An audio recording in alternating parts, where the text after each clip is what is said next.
জনতা bank থেকে বিপুল অঙ্কের ঋণ। সম্প্রতি বাংলাদেশ ব্যাংকের প্রতিবেদনে তার ২৯ প্রতিষ্ঠানের ফান্ডেড ও নন ফান্ডেড ২১,৬৮১ কোটি টাকা ঋণের তথ্য বেরিয়ে আসে। অপরদিকে সালমান এফ রহমান নিজের মালিকানাধীন আইএফআইসি ব্যাংক থেকে মোটা অঙ্কের ঋণ নিয়েছেন, যার মধ্যে বেশিরভাগ প্রতিষ্ঠানই বেনামি। বাদ যায়নি ধুঁকতে থাকা ন্যাশনাল ব্যাংক। বেসরকারি খাতের ন্যাশনাল ব্যাংক থেকেও সালমান এফ রহমান নামে বেনামে ঋণ বের করে নিয়েছেন। ব্যাংকটি থেকে এসব ঋণ বহু বছর আগের। তথ্য অনুযায়ী অগ্রণী ব্যাংক থেকে বেক্সিমকো লিমিটেড ফান্ডেড ৬৬৩ কোটি টাকা, বেক্সিমকো ফার্মাসিউটিক্যালস লিমিটেড নিয়েছে ফান্ডেড ৩৭৫ কোটি টাকা এবং বেক্সিমকো কমিউনিকেশন লিমিটেড ফান্ডেড ৩০০ কোটি ও নন ফান্ডেড ৭১ কোটি টাকা ঋণ নিয়েছে। এসব ঋণ পরিশোধ না করার পরেও নিয়মিত রয়েছে। অথচ পুনর্গঠিত ঋণের ২ কিস্তির পরিশোধ না করলেই ঋণ খেলাপি হয়ে যাওয়ার কথা। এবি ব্যাংকের সালমান এফ রহমানের ৪ প্রতিষ্ঠানের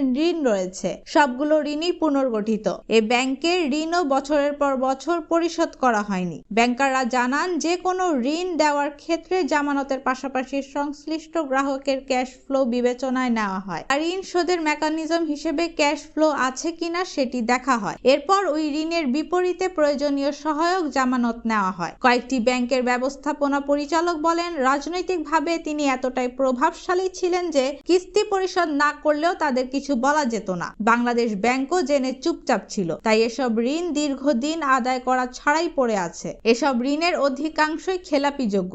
ঋণগুলো পর্যাপ্ত জামানত ছাড়া দেওয়ার কারণে টাকা ফেরত নিয়ে শঙ্কা রয়েছে। তিনি আরো জানান, সরকার পরিবর্তন হয়েছে। এখন যদি সম্পত্তি বাজেয়াপ্ত করে তাহলে কিছু টাকা হলেও উদ্ধার করা যাবে। তাই সরকারের উচিত হবে এসব ঋণের ব্যাপারে নজর দেওয়া।